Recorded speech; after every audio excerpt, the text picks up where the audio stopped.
ओम श्री गुरुवे नमः। ओम श्री गुरुवे नमः। ओम श्री गुरुवे नमः।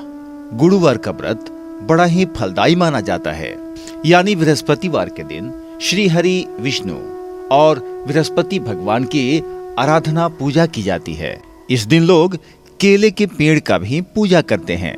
बृहस्पति देवता को बुद्धि का कारक माना जाता है। अग्नि पुराण के अनुसार बृहस्पतिवार का व्रत अनुराधा नक्षत्र युक्त गुरुवार से प्रारंभ करके लगातार 7 गुरुवार करना चाहिए। ऐसा करने से श्री हरि विष्णु और बृहस्पति भगवान की असीम कृपा प्राप्त होती है।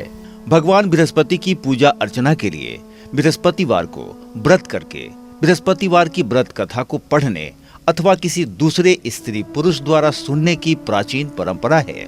बृहस्पतिवार का व्रत करने और व्रत कथा सुनने से स्त्री पुरुषों की सभी मनोकामनाएं पूरी होती हैं। इस व्रत से धन संपत्ति की प्राप्ति होती है, निसंतानों को पुत्र प्राप्ति होती है, परिवार में सुख शांति बनी रहती है तथा सभी आनंद पूर्वक रहते हैं। तो आइए जानते हैं व्रत करने की विधि क्या है। बृहस्पतिवार को सूर्योदय से पहले उठकर स्नान आदि से निवृत्त होकर भगवान बृहस्पति का स्मरण करते हुए व्रत को प्रारंभ करना चाहिए। उपासक को घर के किसी कक्ष में छोटा अथवा बड़ा पूजा स्थल बनाकर उसमें भगवान बृहस्पति देव की प्रतिमा को स्थापित करना चाहिए। घर के समीप किसी मंदिर में जाकर भी भगवान बृहस्पति की पूजा की जा सकती है। भगवान बृहस्पति पीले रंग के पुष्प और पूजा की पीले रंग की सामग्री को विशेष रूप से पसंद करते हैं। इसलिए स्नान के बाद पीले रंग के वस्त्र धारण करने का विशेष महत्व बताया गया है। पीले रंग के पुष्प, केले और पीले चंदन से भगवान बृहस्पति की पूजा का विधान है। बृहस्पतिवार के व्रत में उपासक को पूरे दिन में एक समय ही भोजन करना चाहिए। भोजन में चने की दाल, बेसन और दूसरे पीले रंग के खाद्य पदार्थों का भी सेवन करना चाहिए। व्रत करने वाले पुरुष बृहस्पतिवार को दाढ़ी व सिर के बाल न कटाएं। पूजा के समय भगवान बृहस्पति देव से जो मनोकामना प्रकट की जाती है वे इस मनोकामना को पूरा करते हैं। इस व्रत में व्रत कथा पढ़ने और श्रवण करने का विशेष महत्व है। तो आइए हम सभी बृहस्पतिवार व्रत कथा को ध्यान पूर्वक सुनते हैं।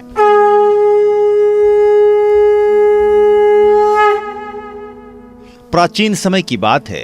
भारत में एक राजा राज्य करता था। वह बड़ा प्रतापी तथा दानी था। वह नित्य प्रति मंदिर में भगवान दर्शन करने जाता था। वह ब्राह्मण और गुरु की सेवा किया करता था।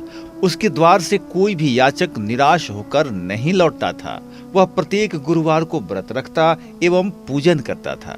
हर दिन गरीबों की सहायता करता था। परंतु यह सब बातें उसकी रानी को अच्छी नहीं लगती थी। वह न व्रत करती और न किसी को एक भी पैसा दान में देती थी। वह राजा से भी ऐसा करने को मना किया करती थी। एक समय की बात है कि राजा शिकार खेलने वन को चले गए। घर पर रानी और दासी थी। उस समय गुरु बृहस्पति साधु का रूप धारण कर राजा के दरवाजे पर भिक्षा मांगने आए। साधु ने रानी से भिक्षा मांगी तो वह कहने लगी, हे साधु महाराज, मैं इस दान और पुण्य से तंग आ गई हूँ। इस कार्य के लिए तो मेरे पतिदेव ही बहुत हैं। अब आप ऐसी कृपा करें कि सारा धन नष्ट हो जाए तथा मैं आराम से रह सकूं। साधु रूपी बृहस्पति देव ने कहा, हे देवी, तुम बड़ी विचित्र हो। संतान और धन से कोई दुखी नहीं होता है, इसको सभी चाहते हैं। पापी भी पुत्र और धन की इच्छा करता है। मगर तुम्हारे पास धन अधिक है तो भूखे मनुष्यों को भोजन कराओ, प्याऊ लगवाओ, ब्राह्मणों को दान दो, धर्मशाला बनवाओ, कुआं, तालाब, बावड़ी, बाग बगीचे आदि का निर्माण कराओ तथा निर्धनों की कुंवारी कन्याओं का विवाह कराओ, साथ ही यज्ञादि करो। इस प्रकार के कर्मों से आपके कुल का और आपका नाम परलोक में सार्थक होगा एवं स्वर्ग की प्राप्ति होगी।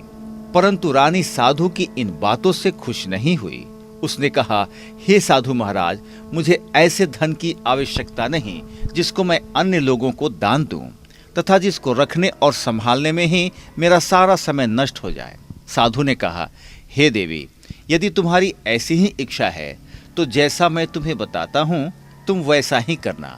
बृहस्पतिवार के दिन घर को गोबर से लीपना, अपने केशों को पीली मिट्टी से धोना, केशों को धोते समय स्नान करना, राजा से कहना वह हजामत बनवाए, भोजन में मांस मदिरा खाना, कपड़ा धोबी के यहाँ धुलने देना। इस प्रकार 7 बृहस्पतिवार करने से तुम्हारा धन नष्ट हो जाएगा। यह कहकर साधु महाराज रूपी बृहस्पति देव अंतर ध्यान हो गए। रानी ने साधु के कहने के अनुसार 7 बृहस्पतिवार तक वैसा ही करने का विचार किया। साधु के बताए अनुसार कार्य करते हुए केवल 3 बृहस्पतिवार ही बीते थे कि उसका समस्त धन संपत्ति नष्ट हो गई।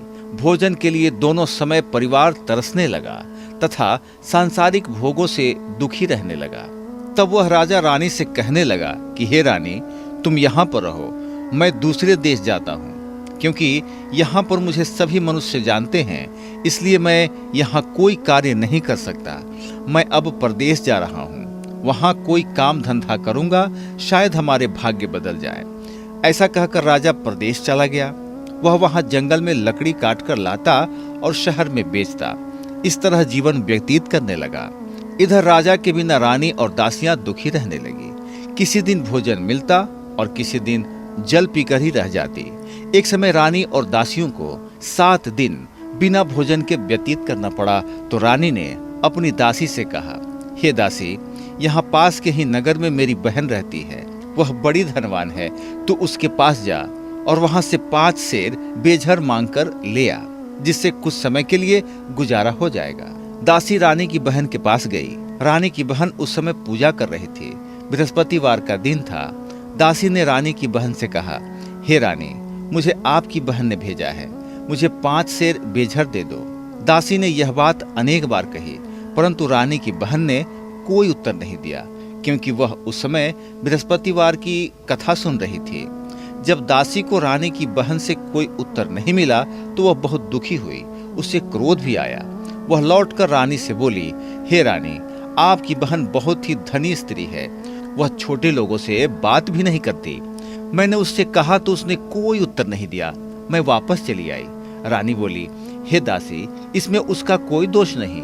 जब बुरे दिन आते हैं तब कोई सहारा नहीं देता। अच्छे बुरे का पता विपत्ति में ही लगाया जाता है। जो ईश्वर की इच्छा होगी वही होगा। यह सब हमारे भाग्य का दोष है। इधर रानी की बहन ने सोचा कि मेरी बहन की दासी आई थी, परंतु मैं उससे नहीं बोली, इससे वह बहुत दुखी हुई होगी। अतः कथा सुन और विष्णु भगवान का पूजन समाप्त कर वह अपनी बहन के घर आई और कहने लगी, हे बहन, मैं बृहस्पतिवार का व्रत कर रही थी, तुम्हारी दासी हमारे घर गई थी, परंतु जब तक कथा होती है तब तक हम लोग न उठते हैं न बोलते हैं, इसलिए मैं नहीं बोली। कहो दासी, क्यों गई थी? रानी बोली, बहन, हमारे घर अनाज नहीं है, वैसे तुमसे कोई बात छिपी नहीं है, इस कारण मैंने दासी को तुम्हारे पास 5 सेर बेझर लेने के लिए भेजा था।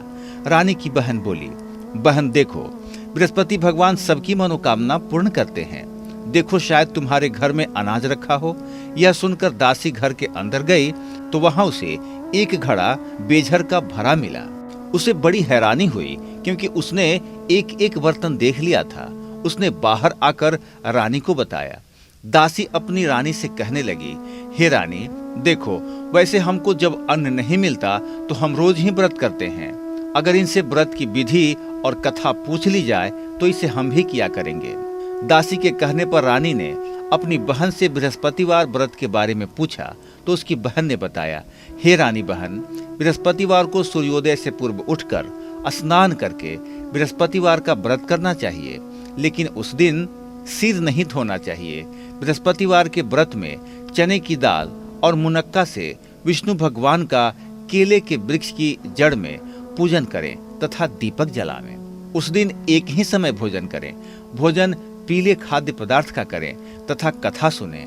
इस प्रकार करने से गुरु भगवान प्रसन्न होते हैं, अन्न पुत्र धन देते हैं, मनोकामना पूर्ण करते हैं। व्रत और पूजन की विधि बताकर रानी की बहन अपने घर लौट गई। रानी और दासी दोनों ने निश्चय किया कि बृहस्पति देव भगवान का पूजन जरूर करेंगे। 7 दिन बाद जब बृहस्पतिवार आया तो उन्होंने व्रत रखा। घुड़साल में जाकर चना और गुड़ बीन लाई तथा उसकी दाल से केले की जड़ तथा विष्णु भगवान का पूजन किया। अब भोजन पीला कहां से आए? दोनों बड़ी दुखी हुई, परंतु उन्होंने व्रत किया। इस कारण बृहस्पति देव भगवान प्रसन्न थे। एक साधारण व्यक्ति के रूप में वे 2 थाल में सुंदर पीला भोजन लेकर आए और दासी को देकर बोले, हे दासी, यह भोजन तुम्हारे और रानी के लिए है, तुम दोनों भोजन करना। दासी भोजन पाकर बड़ी प्रसन्न हुई और रानी से बोली, रानी जी भोजन कर लो। रानी को भोजन आने के बारे में कुछ पता नहीं था, इसलिए वह दासी से बोली, जा तू ही भोजन कर, क्योंकि तू हमारी व्यर्थ में हंसी उड़ाती है। दासी बोली, एक व्यक्ति भोजन दे गया है। रानी कहने लगी, वह भोजन तेरे ही लिए दे गया है, तू ही भोजन कर। दासी ने कहा, वह व्यक्ति हम दोनों के लिए 2 थाल में भोजन दे गया है, इसलिए मैं और आप दोनों ही साथ साथ भोजन करेंगी। दोनों ने गुरु भगवान को नमस्कार कर भोजन प्रारंभ किया। उसके बाद से वे प्रत्येक बृहस्पतिवार को गुरु भगवान का व्रत और पूजन करने लगी। बृहस्पति भगवान की कृपा से उनके पास धन हो गया, परंतु रानी फिर पहले की तरह आलस्य करने लगी। तब दासी बोली, देखो रानी, तुम पहले भी इसी प्रकार आलस्य करती थी, तुम्हें धन को रखने में कष्ट होता था, इस कारण सभी धन नष्ट हो गया। अब गुरु भगवान की कृपा से धन मिला है तो फिर तुम्हें आलस्य होता है। बड़ी मुसीबतों के बाद हमने यह धन पाया है, इसलिए हमें दान पुण्य करना चाहिए।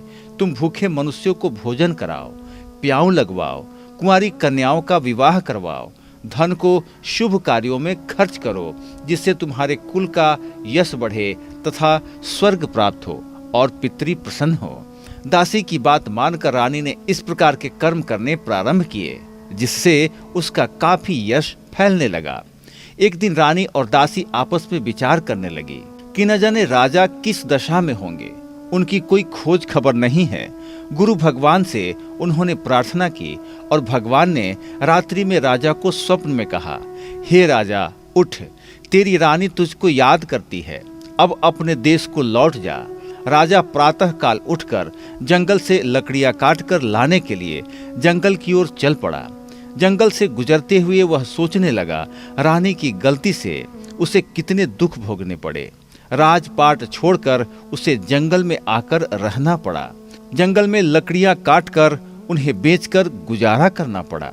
उसी समय उस जंगल में बृहस्पति देव एक साधु का रूप धारण कर आए और राजा के पास आकर बोले, हे लकड़हारे, तुम इस सुनसान जंगल में किस चिंता में बैठे हो, मुझे बतलाओ। यह सुन राजा के नेत्रों में जल भर आया और साधु की वंदना कर बोला, हे प्रभु, आप सब कुछ जानने वाले हैं। इतना कहकर राजा ने साधु को अपनी संपूर्ण कहानी सुना दी। महात्मा दयालु होते हैं। वे राजा से बोले, हे राजा, तुम्हारी पत्नी ने बृहस्पति देव के प्रति अपराध किया था, जिसके कारण तुम्हारी यह दशा हुई। अब तुम किसी प्रकार की चिंता मत करो, भगवान तुम्हें पहले से अधिक धन देंगे। देखो, तुम्हारी पत्नी ने बृहस्पतिवार का व्रत प्रारंभ कर दिया है। अब तुम भी बृहस्पतिवार का व्रत करके चने की दाल व गुड़ जल के लोटे में डालकर केले का पूजन करो, फिर कथा कहो या सुनो। भगवान तुम्हारी सब मनोकामनाएं पूर्ण करेंगे। साधु को प्रसन्न देखकर राजा बोला, हे प्रभु, मुझे लकड़ी बेचकर इतना पैसा भी नहीं बचता जिससे भोजन करने के पश्चात कुछ बचा सकूं। मैंने रात्रि में अपनी रानी को व्याकुल देखा है। मेरे पास कोई साधन नहीं जिससे समाचार जान सकूं। फिर मैं बृहस्पति देव की क्या कहानी कहूं, मुझको तो कुछ भी मालूम नहीं है। साधु ने कहा, हे राजा, तुम किसी बात की चिंता मत करो। बृहस्पतिवार के दिन तुम रोजाना की तरह लकड़ियां लेकर शहर में जाओ। तुम्हें रोज से दोगुना धन प्राप्त होगा, जिससे तुम भली भांति भोजन कर लोगे तथा बृहस्पति देव की पूजा का सामान भी आ जाएगा। और रही बृहस्पतिवार के व्रत की कथा, तो बृहस्पति देव की कथा इस प्रकार है। प्राचीन काल में एक बहुत ही निर्धन ब्राह्मण था। उसकी कोई संतान नहीं थी। वह नित्य पूजा पाठ करता, परंतु उसकी स्त्री बहुत मलिनता के साथ रहती थी। वह न स्नान करती और न किसी देवता का पूजन करती। प्रातः काल उठते ही सर्वप्रथम भोजन करती, बाद में कोई अन्य कार्य करती। ब्राह्मण देवता बहुत दुखी रहते थे। पत्नी को बहुत समझाते, किंतु इसका कोई परिणाम न निकलता। भगवान की कृपा से ब्राह्मण की स्त्री को कन्या उत्पन्न हुई। वह कन्या अपने पिता के घर में बड़ी होने लगी। वह बालिका प्रातः स्नान करके भगवान विष्णु का जप करती। वह बचपन से ही बृहस्पतिवार का व्रत भी करने लगी। पूजा पाठ समाप्त कर स्कूल जाती तो अपनी मुट्ठी में जौ भरकर ले जाती और पाठशाला जाने के मार्ग में डालती जाती। वही जौ स्वर्ण के हो जाते तो लौटते समय उनको बीनकर घर ले आती। एक दिन वह बालिका सूप में उन सोने के जौ को फटक कर साफ कर रही थी। तभी उसकी माँ ने देख लिया और कहा, हे बेटी, सोने के जौ को फटकने के लिए सोने का सूप होना चाहिए। दूसरे दिन गुरुवार था। इस कन्या ने व्रत रखा और बृहस्पति देव से प्रार्थना करके कहा, हे प्रभु, यदि मैंने सच्चे मन से आपकी पूजा की हो तो मुझे सोने का सूप दे दो। बृहस्पति देव ने उसकी प्रार्थना स्वीकार कर ली। रोजाना की तरह वह कन्या जौ फैलाती हुई स्कूल चली गई। स्कूल से लौटकर जब वह जौ बीन रही थी तो बृहस्पति देव की कृपा से उसे सोने का सूप मिला। उसे वह घर लाई और उससे जौ साफ करने लगी, परंतु उसकी माँ का वही ढंग रहा। एक दिन की बात है, वह कन्या सोने के सूप में जौ साफ कर रही थी। उस समय उस नगर का राजकुमार वहां से होकर निकला। इस कन्या के रूप और सोने के सूप में जौ को साफ करता देखकर वह उस कन्या पर मोहित हो गया। राजमहल आकर वह भोजन तथा जल त्याग कर उदास होकर लेट गया। राजा को जब राजकुमार द्वारा अन्न जल त्यागने का समाचार ज्ञात हुआ तो अपने मंत्रियों के साथ वह अपने पुत्र के पास गए और बोले, हे बेटा, तुम्हें किस बात का कष्ट है? किसी ने अपमान किया है अथवा कोई और कारण है? मुझे बताओ, मैं वही करूंगा जिससे तुम्हें प्रसन्नता हो। राजकुमार ने अपने पिता की बातें सुनी तो वह बोला, मुझे आपकी कृपा से किसी बात का दुख नहीं है। किसी ने मेरा अपमान नहीं किया है, परंतु मैं उस लड़की के साथ विवाह करना चाहता हूँ जो सोने के सूप में जौ साफ कर रही थी। यह सुन राजा आश्चर्य में पड़ गया और बोला, हे बेटा, इस तरह की कन्या का पता तुम ही लगाओ, मैं उसके साथ तुम्हारा विवाह अवश्य करवा दूंगा। राजकुमार ने राजा को उस लड़की के घर का पता बतलाया। मंत्री उस लड़की के घर गया और राजा का आदेश ब्राह्मण को सुनाया। कुछ दिन बाद ब्राह्मण की कन्या का विवाह राजकुमार के साथ संपन्न हो गया। कन्या के घर से जाते ही उस ब्राह्मण देवता के घर में पहले की भांति गरीबी का निवास हो गया। अब भोजन के लिए भी अन्न बड़ी मुश्किल से मिलता था। एक दिन दुखी होकर ब्राह्मण अपनी पुत्री से मिलने गया। बेटी ने पिता की दुखी अवस्था को देखा और अपनी माँ का समाचार पूछा। ब्राह्मण ने सभी हाल कहा। कन्या ने बहुत सा धन देकर अपने पिता को विदा कर दिया। इस तरह ब्राह्मण का कुछ समय तक सुखपूर्वक जीवन व्यतीत हुआ, लेकिन कुछ दिन बाद फिर वही हाल हो गया। ब्राह्मण फिर अपनी कन्या के यहाँ गया और सभी हाल कहा तो पुत्री बोली, हे पिताजी, आप माताजी को यहाँ लेकर आओ, मैं उन्हें वह विधि बता दूंगी जिससे गरीबी दूर हो जाए। ब्राह्मण देवता अपनी स्त्री को साथ लेकर अपनी पुत्री के पास राजमहल पहुंचे तो पुत्री अपनी माँ को समझाने लगी, हे माँ, तुम प्रातः काल उठकर प्रथम स्नान आदि करके विष्णु भगवान का पूजन करो तो सब दरिद्रता दूर हो जाएगी। परंतु उसकी माँ ने उसकी एक बात नहीं मानी। वह प्रातः काल उठकर अपनी पुत्री का बचा जूठन खा लेती थी। एक दिन उसकी पुत्री को बहुत गुस्सा आया। उसने एक रात एक कोठरी से सारा सामान निकाल दिया और अपनी माँ को उसमें बंद कर दिया। प्रातः उसमें से उसे निकाला तथा स्नान आदि करा के पूजा पाठ करवाया तो उसकी माँ की बुद्धि ठीक हो गई।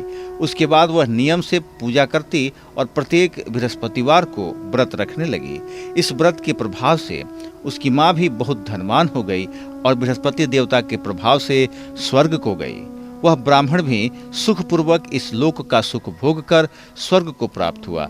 इस तरह कहानी कहकर साधु देवता वहां से लोप हो गए। धीरे धीरे समय व्यतीत होने लगा। फिर बृहस्पतिवार का दिन आया। राजा जंगल से लकड़ी काटकर किसी तरह शहर में बेचने गया। उसे उस दिन और दिनों से अधिक धन मिला।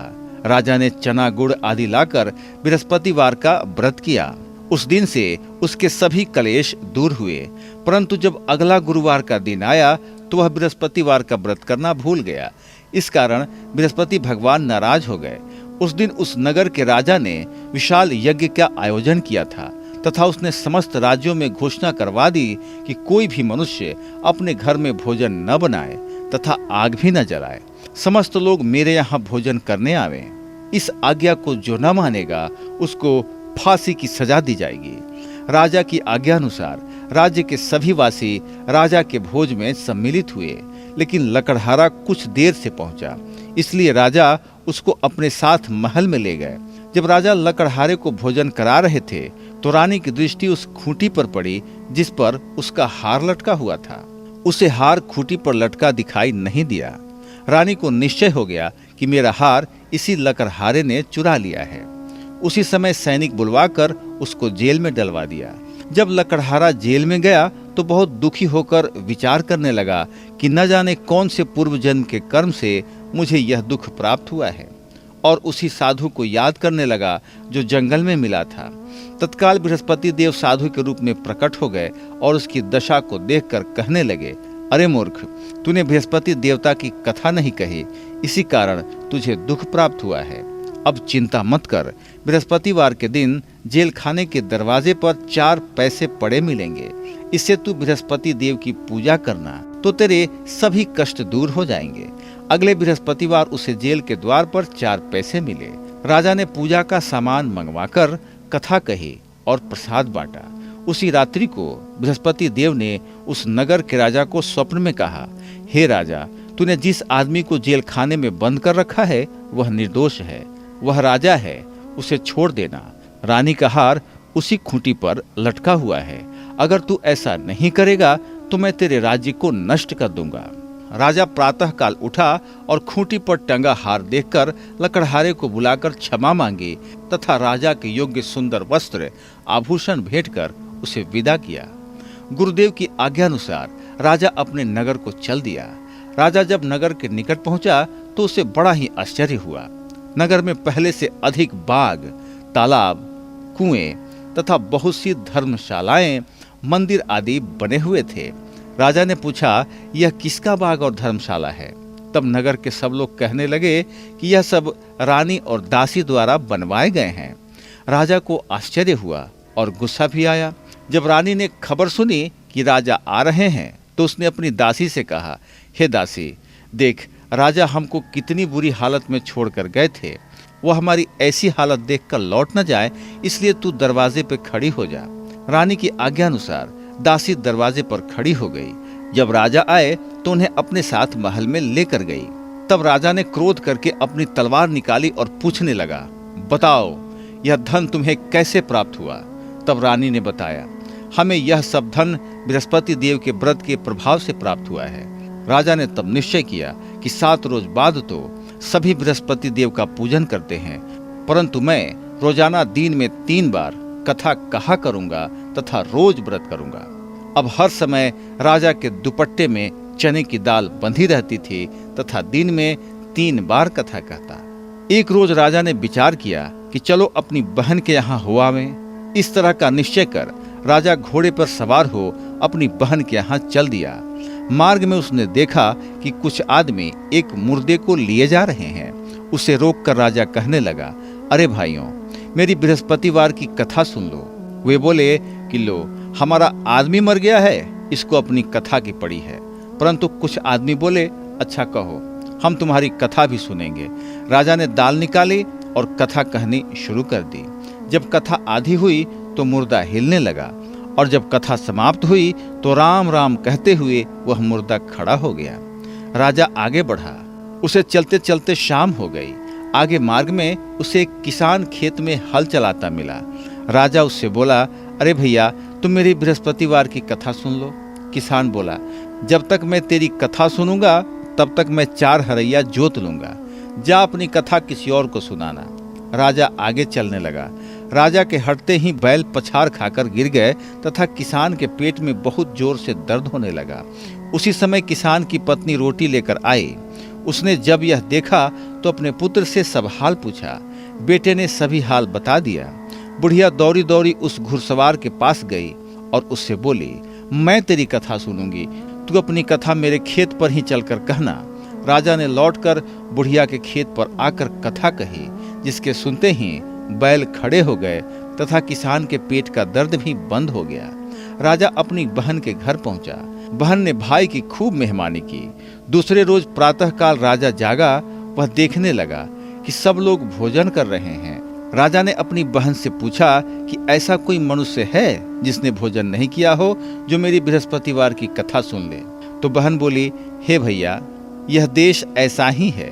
पहले यहाँ के लोग भोजन करते हैं, बाद में अन्य काम करते हैं। अगर पड़ोस में कोई हो तो देख आती हूँ। ऐसा कहकर बहन देखने चली गई, परंतु उसे कोई भी ऐसा व्यक्ति नहीं मिला जिसने भोजन न किया हो। वह एक कुम्हार के घर गई जिसका लड़का बीमार था। उसे मालूम हुआ कि उसके यहाँ 3 दिन से किसी ने भोजन नहीं किया है। रानी ने अपने भाई की कथा सुनने के लिए कुम्हार से कहा। वह तैयार हो गया।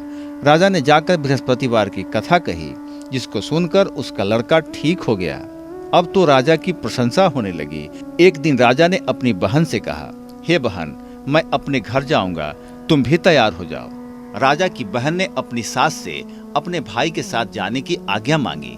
सास बोली, चली जा, परंतु अपने लड़कों को मत ले जाना, क्योंकि तेरे भाई को कोई संतान नहीं होती है। बहन ने अपने भाई से कहा, हे भैया, मैं तो चलूंगी, परंतु कोई बालक नहीं जाएगा। राजन ने कहा, जब कोई बालक नहीं चलेगा तब तुम जाकर ही क्या करोगी। दुखी मन से राजा ने अपने नगर को लौट आया। राजा ने अपनी रानी से कहा, हम निसंतान हैं, इसलिए कोई हमारे घर आना पसंद नहीं करता। इतना कह वह बिना भोजन आदि किए शैया पर लेट गया।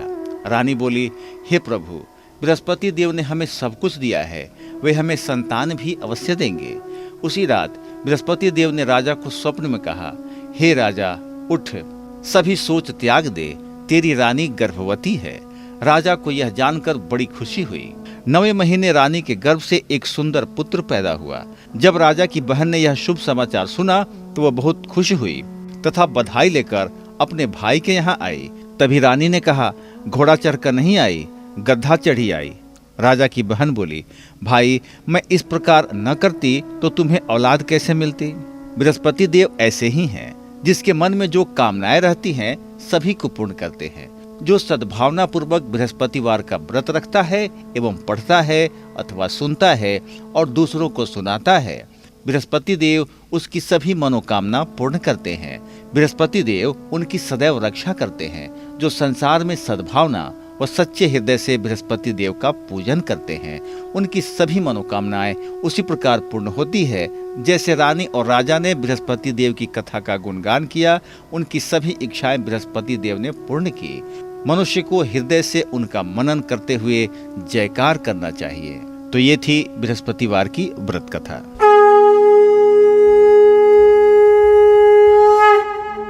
तो चलिए, इस कथा को सुनने के बाद अब हम सभी व्रत को पूर्ण करने के लिए बृहस्पति देव की आरती करते हैं। जय बृहस्पति देवा, ओम जय बृहस्पति देवा। छिन छिन भोग लगाऊं, छिन छिन भोग लगाऊं, कदली फल मेवा। ओम जय बृहस्पति देवा। तुम पूर्ण परमात्मा, तुम अंतर्यामी, स्वामी तुम अंतर्यामी। जगत पिता जगदीश्वर, जगत पिता जगदीश्वर, तुम सबके स्वामी। ओम जय बृहस्पति देवा।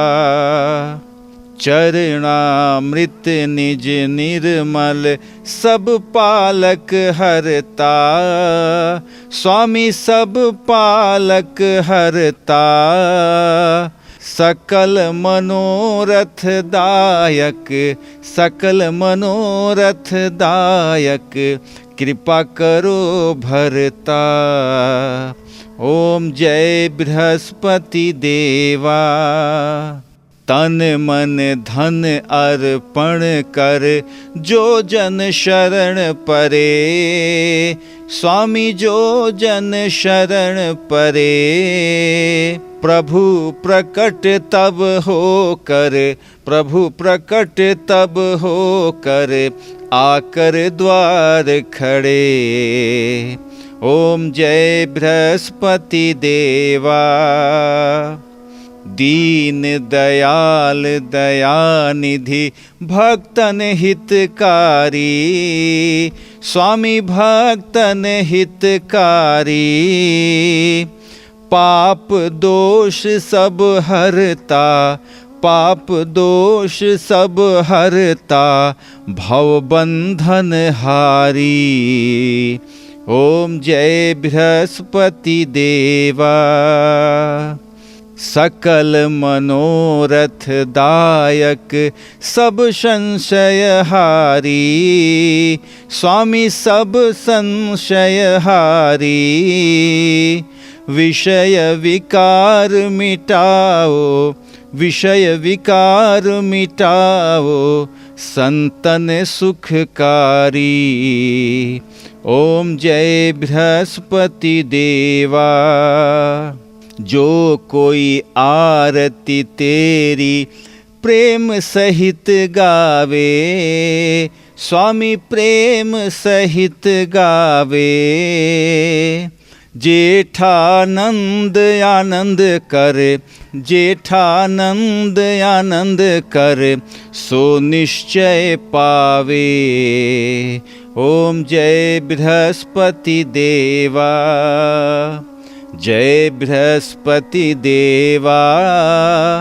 ओम जय बृहस्पति देवा।